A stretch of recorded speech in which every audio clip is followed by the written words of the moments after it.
यहां पे आज आपको कोई डाउट नहीं रहने वाला है। फिजिक्स स्टार्ट कैसे करें, फिजिक्स में क्या प्रॉब्लम, सबसे पहले नोट्स मेकिंग का तरीका क्या होना चाहिए, नोट्स मेकिंग का तरीका क्या होना चाहिए। दूसरी बात आपके लिए ये फिजिक्स को समझने के लिए कि सर फॉर्मूला चार्ट अलग से बनाना चाहिए या नहीं बनाना चाहिए। इसके साथ साथ शॉर्ट नोट्स पे हमको शॉर्ट नोट्स पे हमारी क्या डिस्कशन करना चाहिए। तीन, चौथा पढ़ने का क्या तरीका, बेस्ट स्ट्रेटजी क्या होनी चाहिए, बेस्ट स्ट्रेटजी क्या होनी चाहिए सबसे अच्छा। टाइम मैनेजमेंट हम इसमें कैसे करें, टाइम मैनेजमेंट कैसे करें, इन सारे क्वेश्चंस को हम एक एक करके discussion.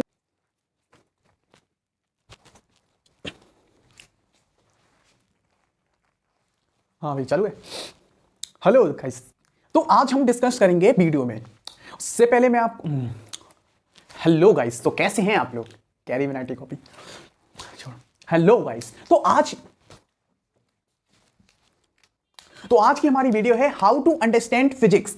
How to understand physics problems रहती हैं वो सब डिस्कशन करेंगे हम आपसे इसी वीडियो में। देखो आज जो बात करी जाएगी फिजिक्स की कि हाउ टू अंडरस्टैंड फिजिक्स, तो कौन कौन से टॉपिक्स पे बात करना है करेंगे। टाइम मैनेजमेंट, इसके साथ साथ बुक्स कौन सी हमें पढ़नी है, बुक्स का क्या रोल रहता है, ठीक है। इसके साथ साथ हम न्यूमेरिकल्स पे कैसे फोकस करें, न्यूमेरिकल्स पे कैसे फोकस करें।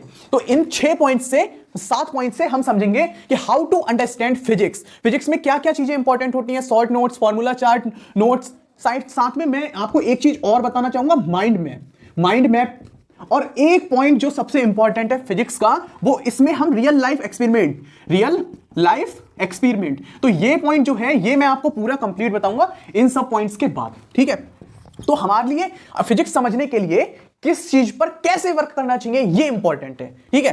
तो नोट्स की अगर बात करते हैं, नोट्स कैसे बनाए फिजिक्स के, तो नोट्स से पहले जो पहला पॉइंट है, नोट्स से पहले कोई पॉइंट ही नहीं है। तो नोट्स पे अगर हम डिस्कशन करें तो नोट्स कैसे बनाएं, तो नोट्स बनाने का जो सबसे बेस्ट तरीका है वो ये है कि सबसे पहले अगर आप फिजिक्स समझ रहे हैं, फिजिक्स को कर रहे हैं, तो नोट्स आपको इस तरीके से बनाना चाहिए जैसे आप अगर फिजिक्स को कर रहे हैं, आपने स्टार्ट किया इलेक्ट्रोस्टैटिक्स, तो अब आपकी यूनिट क्या है, तो नोट्स बनाएं कैसे, क्यों बनाएं, क्यों जरूरत है नोट्स की। आपकी यूनिट क्या है, आपकी यूनिट इलेक्ट्रोस्टैटिक्स है। अब इलेक्ट्रोस्टैटिक्स में कौन कौन से चैप्टर आते हैं, आपके 4 चैप्टर्स आते हैं। तो नोट्स बनाने का सबसे बेस्ट तरीका है कि आप नोट्स का डिस्कशन हटाओ, वीडियो बेकार हो गई।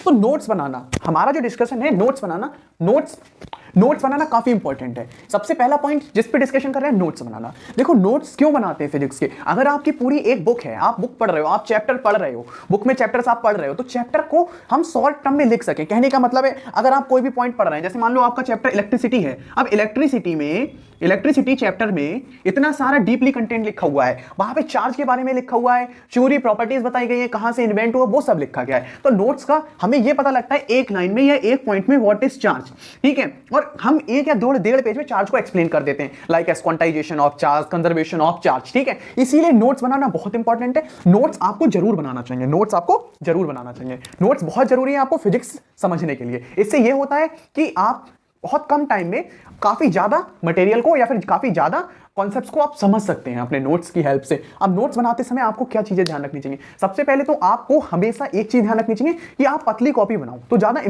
इंपैक्ट पड़ता है, मतलब ज्यादा फिजिक्स अच्छी लगने लगती है, फिजिक्स को समझने की कोशिश करें। पतली कॉपी मतलब जैसे अगर आपकी एक यूनिट है इलेक्ट्रोस्टैटिक्स, तो सबसे पहले आप इलेक्ट्रोस्टैटिक्स यूनिट लिखो, फिर उससे बिलोंग करते हुए जो आपके 4 चैप्टर हैं, like electric field, Gauss's law, आपका पोटेंशियल मतलब ये कैपेसिटर, इलेक्ट्रिक पोटेंशियल, जो 4 चैप्टर हैं उन चारों को लिखो फर्स्ट पेज पे, ताकि आपको पता लग जाए, ठीक है। और एक कॉपी छोटी सी, मतलब पतली, ज्यादा पतली भी नहीं कि आपने बहुत पतली बना ली, एक कॉपी बनाई, उस पे आपने पहली यूनिट लिखी, तो आपको पता लगेगा कि मेरे सिलेबस में 3 यूनिट आ रही हैं फर्स्ट टर्म में, या फिर टोटल 5 यूनिट आ रही है। तो यहां से आपको एक बेस्ट तरीका मिलता है समझने का, ये मिलता है कि आपको पता है कि हाँ इस कॉपी मेरी 1 यूनिट है, 4 या 5 आपकी यूनिट होती है मैक्सिमम 12th में पूरी बुक में, 11th में भी इतनी ही यूनिट्स होती हैं, ठीक है। तो 4 से 5 आपकी यूनिट्स हैं। अब आपने क्या किया, यूनिट को लिख लिया, तो एक कॉपी में आपकी 1 यूनिट आई। अब उन 4-5 चैप्टर के नोट्स लिखे, साथ में न्यूमेरिकल्स, यानी आपको एक चीज नोट्स बनाते समय यह ध्यान रखनी चाहिए, हर कॉन्सेप्ट के बाद वो चाहे कितना भी छोटा कॉन्सेप्ट हो, उसका एक इजी न्यूमेरिकल, एक मिडिल क्लास न्यूमेरिकल और एक हाई क्लास न्यूमेरिकल, जो कि आपको लगे कि हाँ मैंने इस कॉन्सेप्ट को काफी अच्छे से, क्वांटाइजेशन ऑफ चार्ज पे अब आप कहें कि सर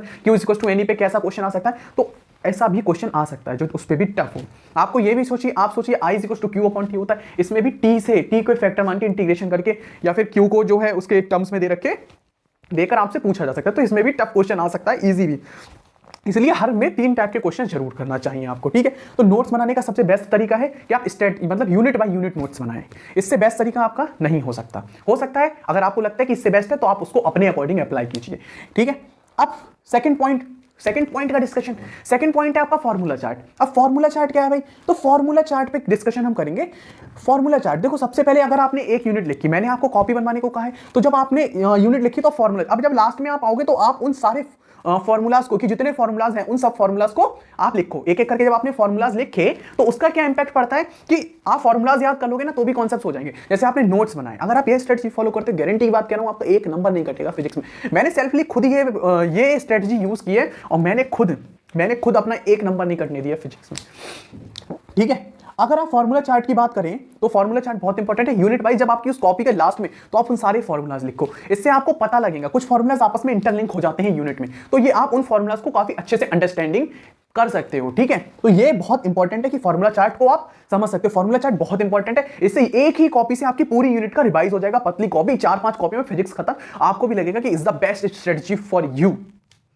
फॉर्मूला चार्ट का डिस्कशन के बाद शॉर्ट नोट्स। अब शॉर्ट नोट्स का क्या सीन है भैया, शॉर्ट नोट्स क्यों बनाए? देखो शॉर्ट नोट्स क्या होते हैं, जो फॉर्मूला चार्ट होता है ना उसमें बस थोड़ा सा ऐड करके, मतलब कि आपने फॉर्मूला चार्ट बनाया तो शॉर्ट नोट्स में आप उन पॉइंट्स को लिखो। जैसे अगर आप इलेक्ट्रोस्टैटिक्स यूनिट ले रहे हो तो आप उसमें लिखो कि जो आपकी प्रॉपर्टीज होती हैं, like as vector addition, scalar addition, या फिर कुछ ऐसे पॉइंट्स जैसे मैथ्स में अगर आप कुछ इंटीग्रेशन करते हो तो कुछ प्रीवियस कैलकुलेशंस आपकी यूज हो जाती हैं। तो कुछ ऐसे पॉइंट्स अगर आपके आते हैं कि जिनको आप इजीली यूज कर सकते हो, तो वो शॉर्ट नोट जरूर होना चाहिए। ये 1 से 1.5 पेज में खत्म हो जाते हैं। तो यूनिट वाइज आपको इतनी चीजें पता लगेंगी।